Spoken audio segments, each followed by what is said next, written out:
2025. There's a motion to approve. Is there a second? Second. Motion and a second. All in favor signify by saying aye. Aye. Aye. Any opposed? The ayes have it. Item number 2, board may discuss and vote to approve the minutes of the meeting of September 16, 2025. There's a motion to approve. There's a second. I'm gonna The vote, all in favor? Signify by saying aye. Aye. I'm gonna Any abstain. opposed? I'm gonna abstain One from abstention. Okay, so that'll be 3 and 1 abstention. 3 ayes and 1 abstention. The motion carries. Item number 3, the board may hear and consider any election matter that requires an immediate ruling or determination arising from the West Warwick special referendum, and I will turn that over to our executive director at this time. Thank you, Vice Chair, members of the board. I am pleased to report to you that at this time, I have no issues to report today regarding the special $71 million school bond referendum being conducted in the town of West Warwick today. So there are no matters that would require an immediate ruling or determination. However, as just a brief summary of how things are going in West Warwick at this time, as of 3 p.m. this afternoon, 1,029 of the 22,406 voters in West Warwick have voted for an approximate turnout so far of about 4.8%. 259 of these voters voted during the early voting period, which does end at 4 p.m. today due to the Jewish holiday, which took place yesterday. We have received 116 of the 143 mail ballots requested by voters. 27 ballots are still outstanding. We have tabulated the mail ballots as of this afternoon. Everything that we have received has been tabulated. 2 voters were deemed deficient. Their ballots were deemed deficient. However, after being notified, those 2 voters have actually since cured their ballots, which have already been counted, in fact. So we have no deficient ballots outstanding at this time. Together, all day, we had 2 staff members deployed to West Warwick, 1 in the morning and 1 this evening until the close of the polls to support that 1 polling location, which was approved by the board that is operating at the West Warwick Civic Center. We have not had any equipment or other issues of note to report thus far. Now, as usual, we will begin receiving results from those polls as early as to the early voting sites. From the early voting sites and the polls shortly after the 8 p.m. closing time of the polls. We do plan on producing the results on our websites as we have been doing this year for special elections, and that will be accessible from our front homepage. This concludes my Election Day report for the West Warwick special bond referendum, and I'm happy to answer any questions from the board. Any questions from the members? Comments? Okay. If there are none, we don't require a vote, so I will move on to item number 4. The board may discuss and vote to reduce penalties imposed upon Jeffrey O. Appia under the Rhode Island General Laws, Section 1725, and to suspend his campaign finance account for good cause pursuant to Rhode Island Rules and Regulations 410 RICR 100014, which is campaign finance accounts receivable reduction of penalties and suspension of campaign account. And I will recognize Director Thornton. Good afternoon, members of the board. The first case is that of Jeffrey Appia. Jeffrey ran for Pawtucket City Council in 2018. He filed a single campaign finance report. He was in a primary. He filed a 28-day before primary report. It was filed late. He paid a $25 fine. That report showed that there was just a $10 contribution and no money spent during that reporting period.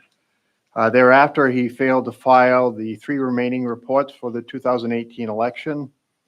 His account therefore stayed open, and reports after the election became due and owing as well that were not filed. So through today, Mr. Appia is in arrears on 29 campaign finance reports and has accumulated late filing fines and fees of $72,718. According to the regulation that was adopted by the board in April of 2024, Mr. Pai would fall into the category 2 for debt reduction, in which he registered as a candidate for public office.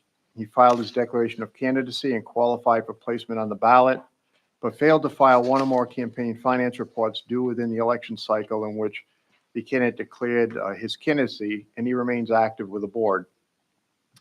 Again, the board may vote to reduce the fine to a maximum of $1,000 per delinquent report due through the second election cycle, next following the election cycle in which the candidate last filed the declaration of candidacy. The net amount of any campaign fund balance minus loans would also be included. But the $10 that was contributed to his campaign was actually a loan from himself, so that would not be included as a collectible debt. The board may also suspend all remaining penalties and accruals of fees and suspend the campaign account. With that in mind, Board Member Scholes also asked me to calculate or estimate the mailing and labor costs associated with trying to collect this debt. And with the 29 unfiled reports, each report is sent that is delinquent is sent a notice of noncompliance by first-class mail, and then also a second notice by certified mail, and then obviously the labor that would go into trying to collect.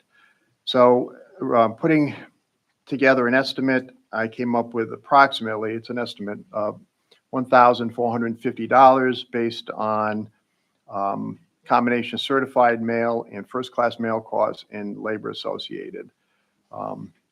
The staff recommendation on the fine associated with the late filing reports is to establish a fine at $3,000. So the 3 reports that were not filed after the election, again, Mr. Pai lost the primary, demonstrated it would appear that he was not did not raise or spend a large sum of money. I thought the $3,000 rather than $72,718 was fair and reasonable, that amount be due within 90 days with the failure to pay in full within 90 days, resulting in the referral of any unpaid amount to the Rhode Island Department of Revenue Central Collections Unit for debt collection, and then also recommend that the account be suspended by the board. And I'm happy to answer any questions. Any questions from the board members? Commissioner. Thank you, Rick. Have you had any contact with the candidate? We have not. No. Again, we continue to reach out by email and phone call.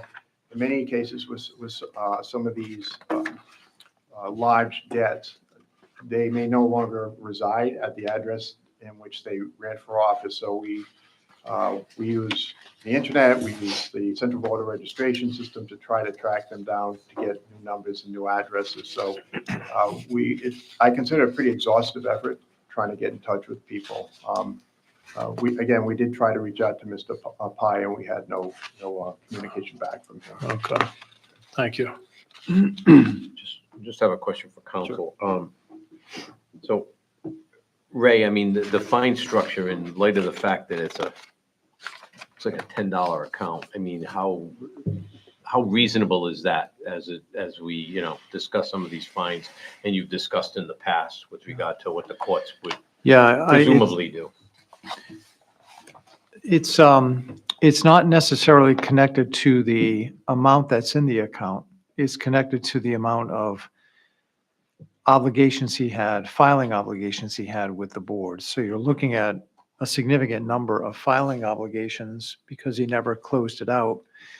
And we've narrowed it down to just 3 reports. Now, the regulation does say that you may impose a maximum of $1,000 per violation. I mean, so there is some discretion in that. It doesn't have to be $1,000. But I think what Rick is presenting to you is something not based upon the amount that was raised, but on just the number of reports that were not filed. Thank you. Now on the, and then it sounds like Board Member Scholes asked about the costs associated. Is that something, I don't remember, Rick, us addressing that in the reg. It's not in the regulation. I calculated that at the request of Yeah. Member Scholes. Yep. I think in developing this regulation, some of those inherent costs to try to get a candidate to comply were somewhat factored into the formulas. Yep. So that those efforts would be absorbed in whatever fine is reached. Yes. Okay. I mean, from my perspective, I think I think the commissioner raises a good point. It's a significant amount of effort that goes into this. But I'll hear from any of the commissioners as to what they think. Commissioner Schultz? I know Mr. Thornton bends over backwards for the candidates to file. And Mr. Happy obviously has ignored all his efforts. And there are at least 29 letters going out to him to call, and he has not done that. The proposed fine of $3,000 is reasonable under these circumstances, since we've outlaid almost $1,400 in postage and labor to try to contact them. So with that, Mr. Vice Chair, I move that we accept the recommendation of Mr. Thornton and approve a fine of $3,000. I second it. A second by Commissioner Reposa. Any other discussion? Can I ask, before the vote is taken, would that include the full motion of the 90-day collection period and the failure would result in it being referred to CCU and also the suspension of the account? Correct. Yeah, correct. As all the staff recommendations that you've listed on the slide showing the fine of $5,000, the 90-day, he has 90 days to pay, or otherwise he's going to be referred to the central collection unit, and the suspension of his account. And does the second agree I to do. that? So there is a motion and a second. If there's no further discussion, I'll call for a vote. All in favor signify by saying aye. Aye. Any opposed? The ayes have it. Thank you. You want to move to the very Yes, next item? Mr. Fontes? Agenda item number 5, the board may discuss and vote to reduce the penalties imposed upon Hippolito Fontes under Rhode Island General Law, Section 1725, to suspend his campaign finance account for good cause pursuant to Rhode Island Rules and Regulations 410, RICR 100014, campaign finance account receivable reduction of penalties and suspension of campaign account. And again, I'll turn it over to Mr. Thornton. Okay. Mr. Fontes in 2009 ran unsuccessfully for mayor of Central Falls. And then in 2010, he declared to run as a state senator. He withdrew and ended up not following through with that candidacy. In the 2009 election, he raised $1,248.90. He spent $639.10, leaving an ending balance as of the end of his filings at $609.80. That's when Mr. Fontes stopped filing with the board, although he filed all the reports for the 2009 election and continued filing through 2011. He did not provide a final accounting, bringing his account to zero and close out with the Board of Elections. So in the process, he is now past due on 51 reports, and that has resulted in an outstanding penalty of $233,114 as of today. Mr. Fontes is in Category 3 in the regulation, in which, again, he declared for office. He was on the ballot. He filed all his reports with the Board of Elections through the election period, but he failed to provide a final accounting and close his account with the board. So again, reports still were required to be filed until he did so. So according to the regulation, the maximum fine would be the nine reports times $1,000 per report would be 9,000 plus the ending balance that he had in his account the last time he filed, which was a 609.80. So the maximum amount of the fine would be $9,609.80. The staff recommendation is to essentially reduce $1,000 per report to $500 per report times 9 plus the remaining 609.80 for a total of 5109.80. And then with the same recommendation of the fine being due within 90 days, the failure to pay would be referred to collections and suspension of the account. And Mr. Fonte's case, because there were 51 unfiled reports, the postage cost for certified and first-class mail and labor comes up to about a little over $2,500, $2,530. I also want to point out that during the time that he ran for mayor and initially thereafter, he was also laid on 3 campaign finance reports, one which he paid a $25 fine, and 2, the fines were waived on an appeal. So again, my recommendation would be the 5109.80. Mr. Fontes is here, and he can address any questions you may have. Mr. Fontes, would you like to address any of this? Hi, And yes. if so, should we swear him, Ray? If he's going to present any facts, so if he just wants to explain himself, that's one thing. But I think on the safe side, you should be sworn in case he presents any facts concerning his current circumstances. Would you raise your right hand? You swear to tell the truth, the whole truth, and nothing but the truth before this body? As Mr. Thornton had said, I have fallen behind on the reports, and at the time of the election, the matter had to go to federal court. It was a very heated election.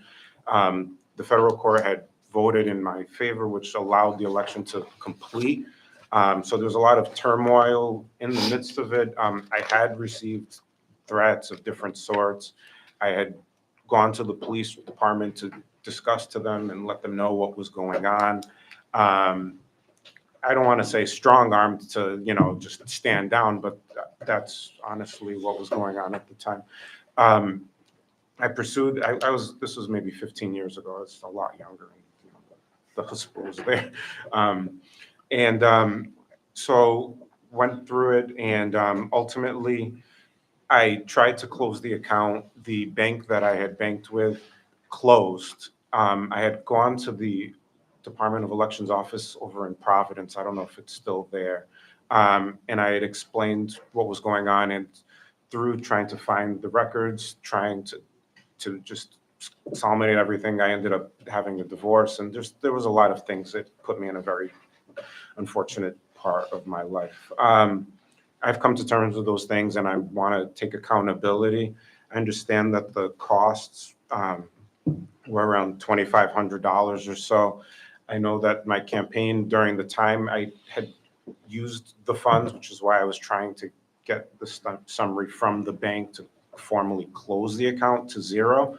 I just, after hitting brick wall after brick wall, unfortunately, I gave up at some point. But in receiving the letter recently, I'm trying to put things in a correct direction. I had contacted Mr. Thornton prior just to let him know that I was going to be here today and that I wanted to address this. Whatever leniency, I understand that this did cost money, and I'm not asking to have everything swept under the rug. I know that it incurred the 25, 30 more or less in fees, and I know that's rounding things off, and it's not in the regulations per se, but whatever you guys can do. I'm not trying to add anything, but I did lose my job at the end of August. So I'm at the end of July. So I'm currently looking for work. So things like the 90 days, and it would be very difficult for me, but I'll do my best to try. Any questions from board members? I have one question. What was the last year you ran for office? I only ran that one time, and it was 2009. 2009? Yeah, so this was coming up on almost 20 years ago. And you're aware of requirements to file?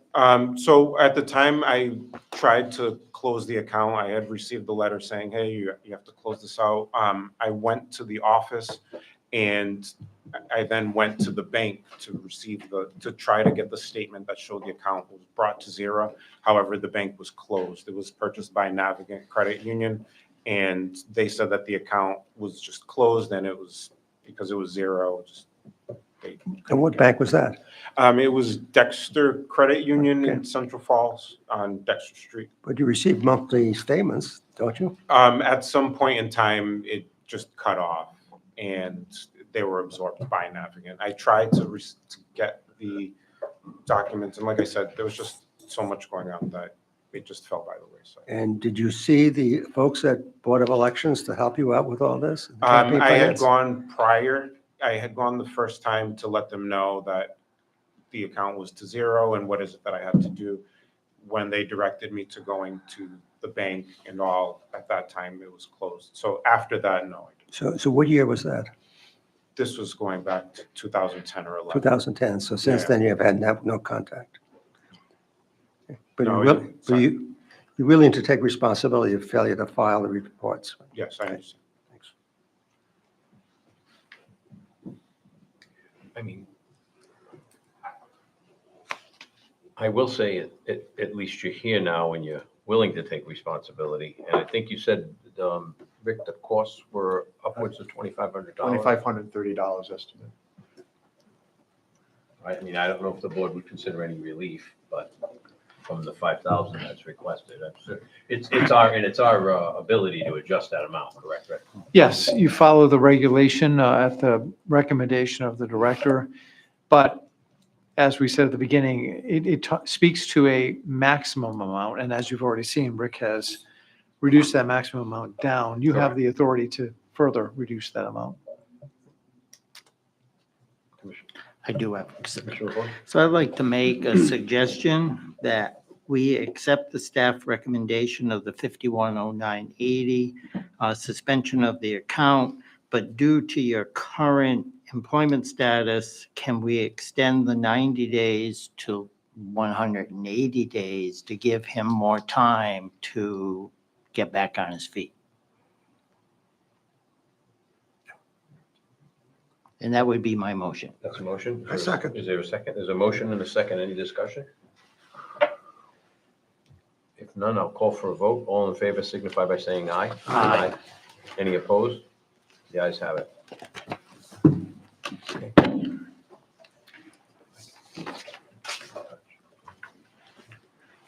I believe Mr. Keith has showed up. The next item. Okay, Number so 6. we'll hear item number 6. The board may discuss and vote to reduce the penalties imposed upon Jonathan Joseph Keith under Rhode Island General Laws, Section 1725, and to suspend his campaign account for good cause pursuant to Rhode Island Rules and Regulations 410 RICR 100014, campaign finance accounts receivable, reduction of penalties, and suspension of campaign account. And I again will turn it over for the beginning of this to Mr. Thornton. Okay. Mr. Keith ran for Cranston School Committee in 2014, ran for state senator in 2016, 2018, and 2020. During the 2014, 16, and 18 election periods, he raised and spent a little over $31,000. After the 2018 election period, he brought his account to a zero balance and closed his account with the Board of Elections. At that, when he ran in 2020, again, he was a balloted candidate. He did not file any of the required reports during the 2020 election. And again, that's since there were no reports filed for that period and thereafter. There are 22 reports altogether, including those 4 reports due during the 2020 election that have accumulated to $43,508 in fines and fees. Mr. Keith was late on 5 previous reports during the 14, 16, and 18 election periods. He paid $25 fines on 4 of them. 1 was revoked on appeal. Mr. Keith would fall into category 2, where, again, he declared his candidacy, was on the ballot. In this case, he did not file any of the required campaign finance reports and remains open with the board. So the maximum fine for Mr. Keith, based on the regulation, would be the 20 reports. So it would be the reports due during the election period and for the next 2 election cycles that followed. That would amount to $20,000 in fines. Total cost for mailings and labor is about almost $1,100, $1,090. It's the staff recommendation to uphold the $20,000 fine payable within 90 days. Failure to pay resulting in referral to the CCU and suspension of the account. Part of the reason being that Mr. Keith was a familiar candidate.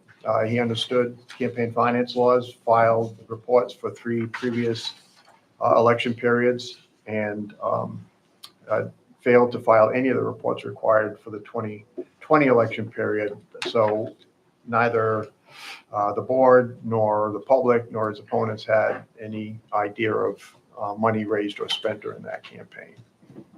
And Mr. Keith is here today. Mr. Keefe, is there something you'd like to address? Oh, yes, yeah. Okay, I'm going to ask you to be sworn. Could you raise your right hand? You swear to tell the truth, the whole truth, and nothing but the truth before this body? I do. Okay. So under my understanding, prior to 2022, you weren't able to reopen a closed account once you filed CF7. There was no intention of raising funds, which is the entire point of the stature in our government. It was COVID. I followed the orders of our governor to stay home and flatten the curve.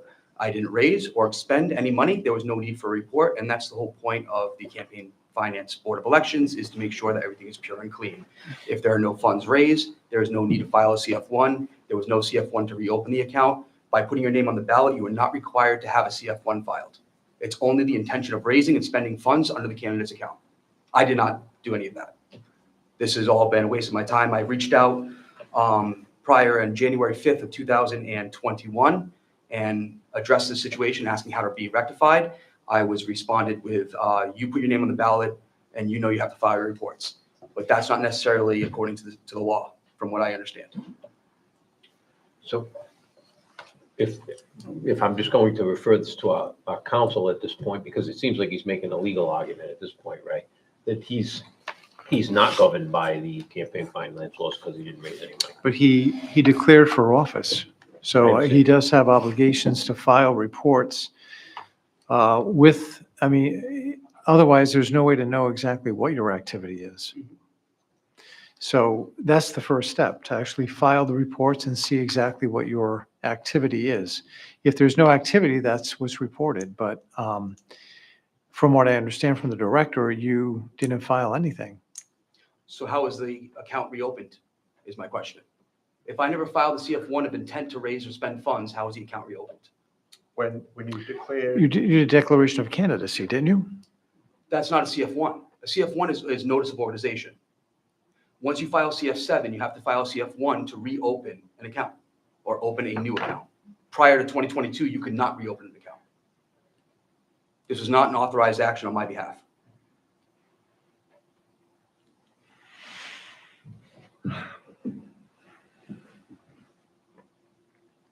Well, I can look into that if you want, What I'm and it's not adding up to me, but I'd be happy to at least address this. What I'm gonna request is, and if, at least on my behalf, if my 3 other board members will agree with it, is you've raised a legal issue. It's not something that you raised before today, but this is your hearing. What I would request is, I would request that you would submit something to this board in writing. And at that point, we'll have our counsel review it and respond to it. And what's our next hearing date? 14th The 14th of this month. Next week, he'll probably need more time. And then it'll be November 2nd, correct? Or November 4th is our next November meeting. 4th? Yes.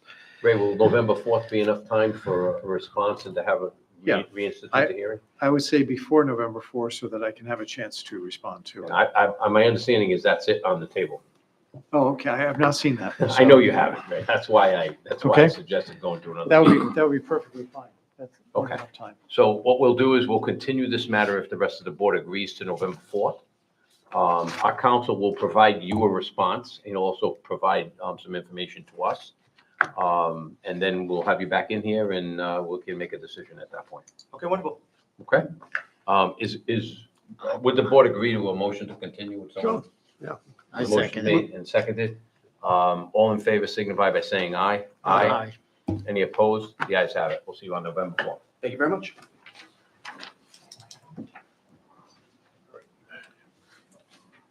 Is there a different one you want to go to Yes, next? please.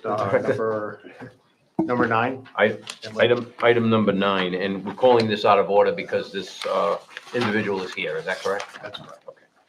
We'll call item number 9. The board may discuss and vote to reduce penalties imposed upon Emily W. Trout under Rhode Island General Law, Section 1725, and to suspend her campaign finance account for good cause pursuant to Rhode Island Rules and Regulations 410 RICR 100014, campaign finance accounts, receivable, reduction of penalties, and suspension of campaign account.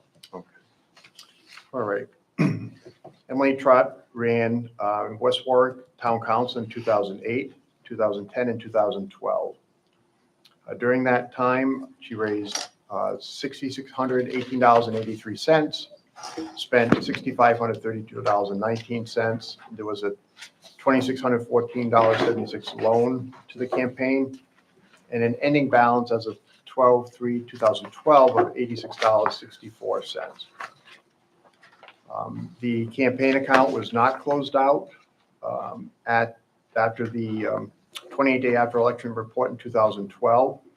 Therefore, with no final accounting and the account not being closed out, reports became due and owing thereafter, to the point where there are 51 reports that have not been filed, resulting in outstanding fines and fees as of today of $235,610. That amount includes $2,518 in outstanding fines and fees that were assessed during the period between the 2010 fourth quarter and the 2012 first quarter.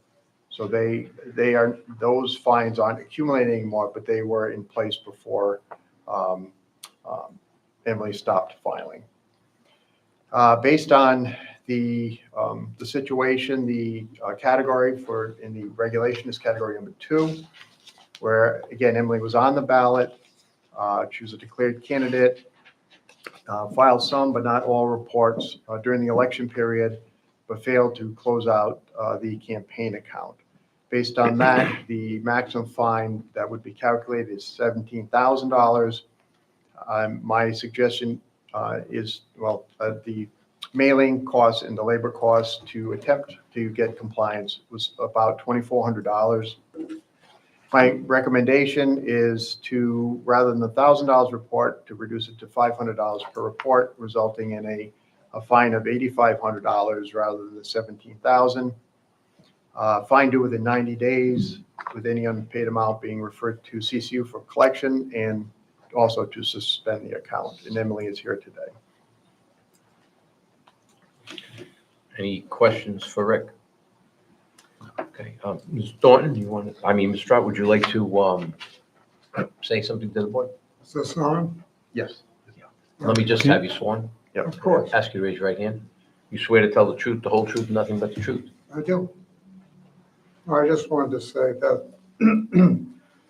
excuse me, is basically just putting things off.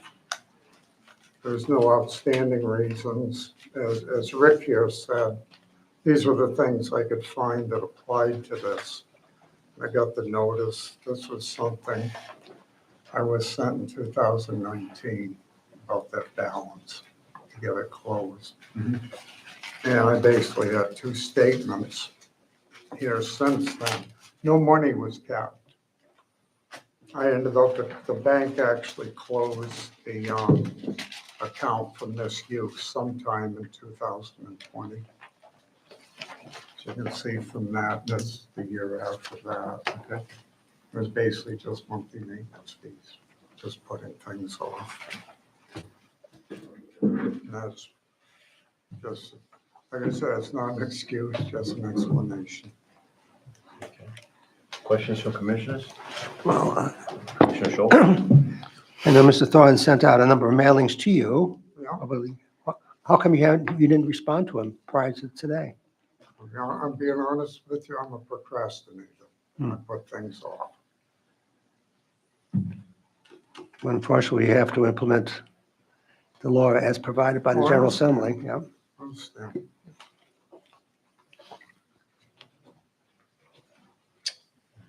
So are you willing to take responsibility for not filing the reports? Definitely. You have any question about the fine of $8,500? May sound a little high, but it's fair, I Yeah, think. okay. Thank you. Well, Is there a motion with regard to the recommendation? I'll make the motion to accept the recommendation from the staff, fine the amount of $8,500 payable within 90 days, or referred to CCU and suspension of the account. Is there a second? Second. There's a motion and a second. Any discussion? There's a motion and a second. I'll call for a vote. All in favor signify by saying aye. Aye. Any opposed? None. The ayes have it.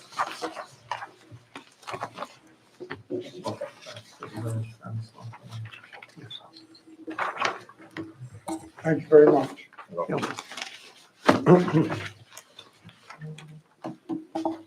Rick, do you just want to go in order of the Yes. agenda at this Yes. point? Okay, so that'll bring us to item number 7, which is the board may discuss and vote to reduce penalties imposed upon John Lane McMahon under Rhode Island General Laws, Section 1725, and to suspend his campaign account for good cause pursuant to Rhode Island Rules and Regulations 410 RICR 100014, campaign finance accounts receivable reduction of penalties and suspension of campaign account.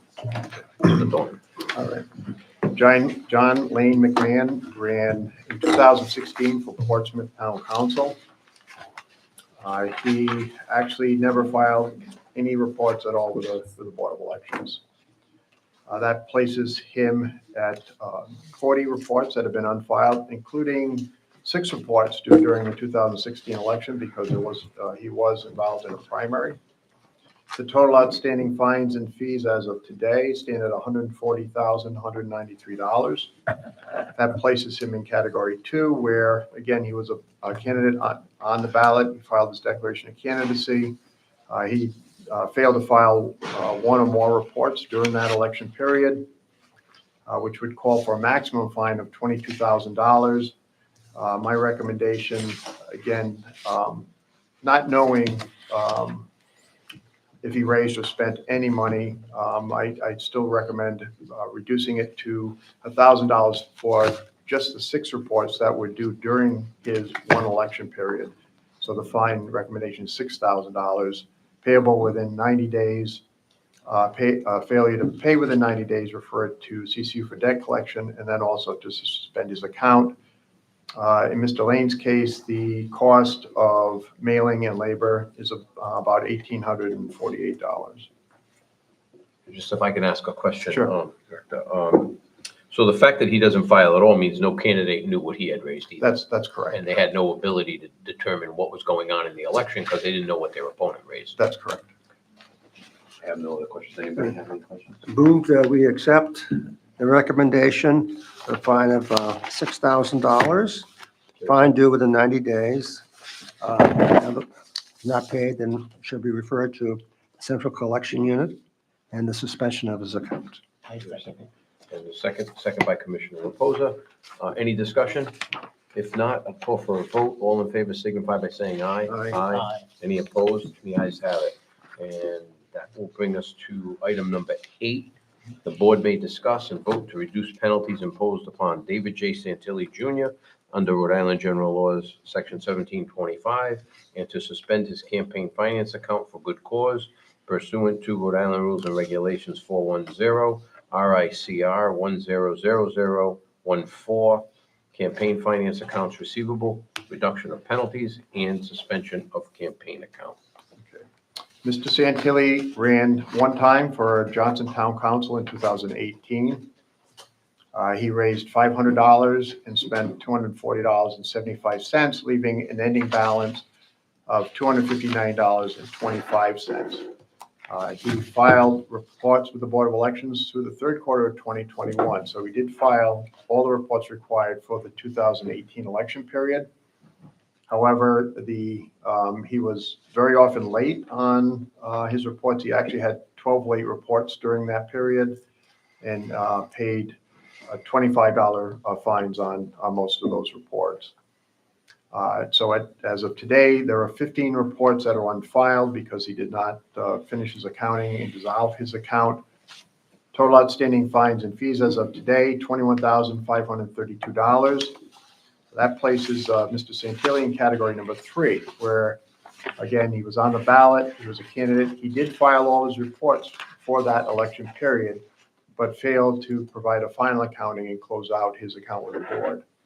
So based on that category, the maximum fine would be $6,259.25, which would be the 6 reports at $1,000 plus the balance he had remaining in his campaign account when he last filed. My recommendation is to reduce the fine rather than $1,000 per report to $250 per report, and then also the amount that was remaining in his campaign account. So my recommendation would be $1,759.25 due within 90 days. Failure to pay within that time referred to debt collection and then suspension of the account. In Mr. Santilli's case, it was about $1,030 spent on mailing and labor. So just from my perspective, Yes. my question would be, the reduction on the last, on one of the last accounts was 500 per report. This one's 250. My reasoning on that is that Mr. Santilli did file all the reports required during the 2018 election. So they were current during the campaign. He was late, but he filed those fines. So Thank you. he paid those fines. Any other questions, comments? Any contact with Mr. Santilli? No, we've attempted to, but it has not been successful. Okay.